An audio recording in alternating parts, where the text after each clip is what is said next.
नमस्कार मित्रांनो, स्वागत आहे तुमचं आपल्या यूट्यूब चॅनलवर।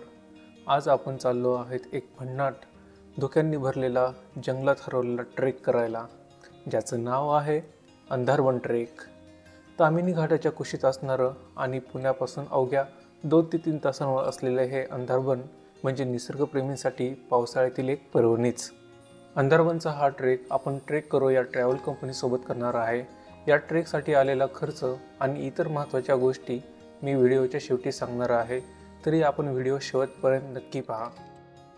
सकाळी 6 वाजता आम्ही पुण्याहून निघालो। पावसाळा असल्यामुळे सकाळचं वातावरण एकदम फ्रेश आणि थोडंसं धुकट। सकाळची थोडीशी कुंद हवा, ढगांनी भरलेलं आकाश आणि हिरवागार निसर्ग। पुण्याहून सुटल्यानंतर जसा जसा घाट सुरू होतो तसं तसं आजूबाजूचं दृश्य बदलायला लागतं।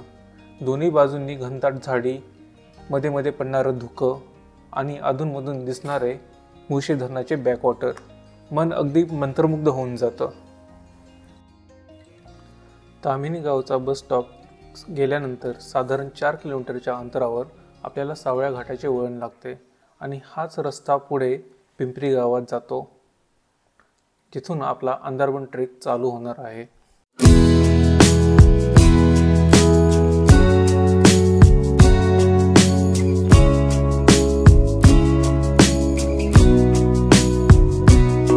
सावळ्या घाटाच्या वळणापासून अगदी 5 मिनिटांच्या आत आपण पोहोचतो टुमदार आणि निसर्गाच्या कुशीत असलेल्या पिंपरी या गावात।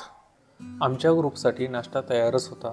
मस्तपैकी गरमागरम पोह्यांचा नाश्ता करून आम्ही आमच्या ट्रेकला सुरुवात केली। मित्रांनो, आज मी अरविंद आणि बालाजी सोबत अंधारवन ट्रेकसाठी निघालेलो आहे। पुढे आमचे टूर लीडर आहेत। मेन टूर लीडर इकडेच। तर बघूयात हा ट्रेक कसा होतो। अंधारवन ट्रेक हा 15 ते 20 किलोमीटरचा ट्रेक आहे। याची सुरुवात पिंपरी गावातून होते, तर शेवट एकतर बिरा आणि दुसरा शेवट पुटका या गावात होतो।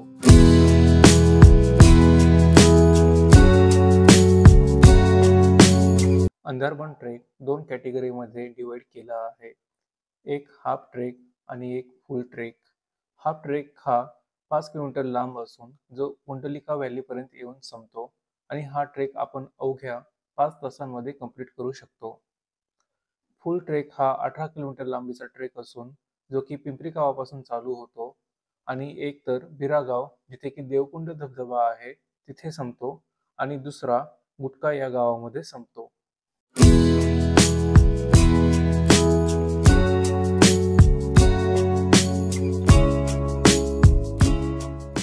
पुढे चालत आल्यावर आपण तिकीट घरापाशी पोहोचतो। शनिवार असल्यामुळे पर्यटकांची गर्दी फारच होती। येथे प्रौढांसाठी 140 रुपये तिकीट आहे, 5 ते 12 वर्षांमधील मुलांसाठी 70 रुपये तिकीट आहे, स्थिर कॅमेरा शुल्क आहे 195 रुपये, चल कॅमेरा शुल्क आहे 490 रुपये आणि विदेशी पर्यटकांसाठी हे तिकीट अगदी डबल आहे। आम्ही ग्रुपसोबत असल्याने आमच्या लीडरने आधीच तिकीट काढून ठेवले होते, त्यामुळे आम्हाला जास्त वेळ थांबावे लागले नाही आणि आतमध्ये प्रवेश त्वरित मिळाला आणि येथूनच आपला खरा अंधारवनचा ट्रेक चालू होतो।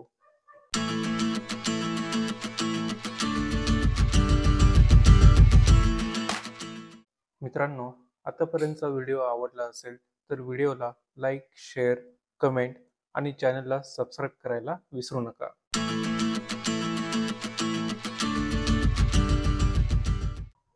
पुढे आल्यावर आपल्याला पाहायला मिळतो एक छोटासा धबधबा।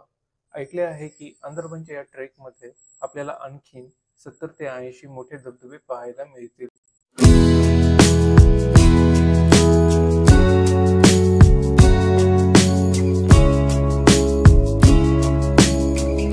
उंच उंच डोंगर, त्यावर पसरलेली झाडांची हिरवी शाल आणि घनदाट धुके मनाला वेगळाच आनंद देऊन जाते। घनदाट जंगलातून झाडांची उंची, पानांमधून येणारा मंद प्रकाश आणि मधूनच ऐकू येणारे पक्ष्यांचे आवाज, सगळं काही इतकं सुंदर की वेळ थांबावी असंच वाटतं। सुधागडच्या या वन्यजीव अभयारण्यात आपल्याला रानमांजर, उदमांजर, साळींदर, पिलोरी यांसारखे वन्यजीव आढळतात। यांना खरोखरच पाहायची इच्छा कोणाला आहे का? अंधारवनाच्या जंगलात 2 मोठे ओढे पाहायला मिळतात, एक माकडाचा आणि दुसरा बोबड्याचा. सध्या आपण आलो आहोत माकडाच्या ओढ्यावर.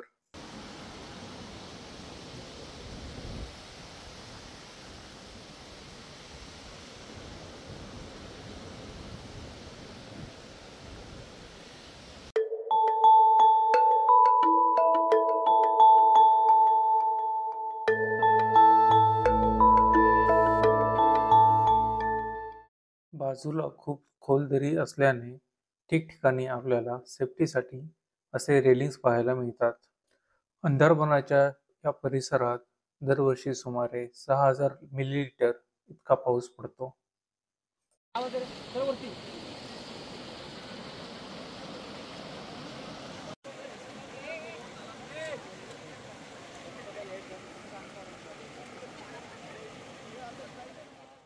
पुढे आपण येऊन पोहोचतो एका मैदानी भागात, जिथे आपल्याला चारही बाजूंनी उंच उंच डोंगर आणि त्यावरून ओघळणारे पांढरे शुभ्र धबधबे दिसतात.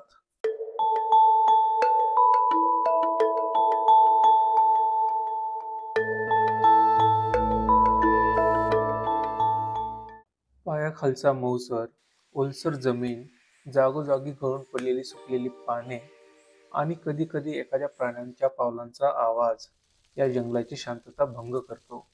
दाट आणि गूढ काळ्या छायांनी व्यापलेले हे जंगल जणू निसर्गाची एखादी गुप्त कथा सांगण्याच्या प्रतीक्षेत आहे. इथे सूर्यकिरण देखील झाडांच्या जाळीत अडकून पडतो. झाडांच्या उंच उंच फांद्या एकमेकांमध्ये गुंतलेल्या जणू आकाशालाही गवसणी घालतात. अंधारबनाच्या जंगलात हिरडा, बेहडा, रानवेली, करवंद अशा अनेक औषध उपयोगी वनस्पती सापडतात.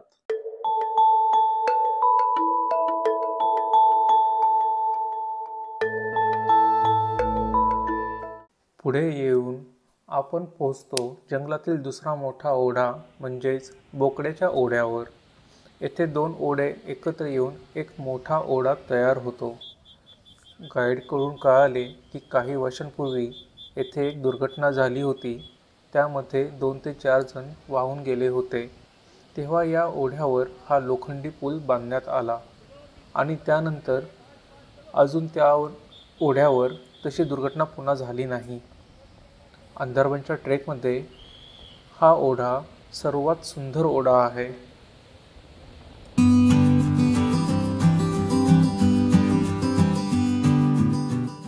पुढे आपण येतो अंदरबनच्या हाफ ट्रेकमधील शेवटचा पॉइंट म्हणजेच कुंडलिका व्हॅली व्ह्यू पॉइंटवर, जिथे आपल्याला पश्चिम घाटाच्या कुशीत वसलेल्या नयनरम्य निसर्गसंपन्न, जिथून कुंडलिका नदीचा उगम होतो, अशा सुंदर कुंडलिका व्हॅलीचे दर्शन होते.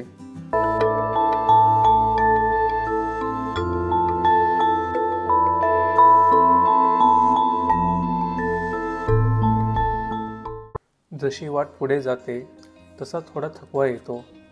निसर्गाशी इतकं जवळचं नातं अनुभवायला मिळणं हीच खरी ट्रेकिंगची मजा आहे. ट्रेकमध्ये सगळ्यात महत्त्वाचं म्हणजे आपल्या ग्रुपसोबत राहणे, एकमेकांना मदत करणे, हसत खेळत केलेला प्रवास कायम लक्षात राहतो. वाटेत भिजलेल्या चपला, चिखलात घसरणं आणि पावसात भिजणे याचा वेगळाच आनंद आहे.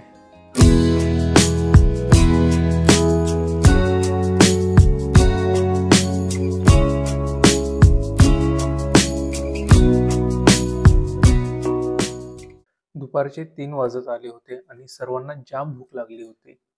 जेवणासाठी आम्ही थांबलो वाटेतल्याच हिरडी या गावात. जेवणाच्या ताटामध्ये बेत होता पिठलं, भाकरी, राईस, ठेचा आणि मटकीच्या भाजीचा. गरमागरम स्वादिष्ट आणि रुचकर असे जेवण करून आम्ही निघालो पुढच्या प्रवासाला.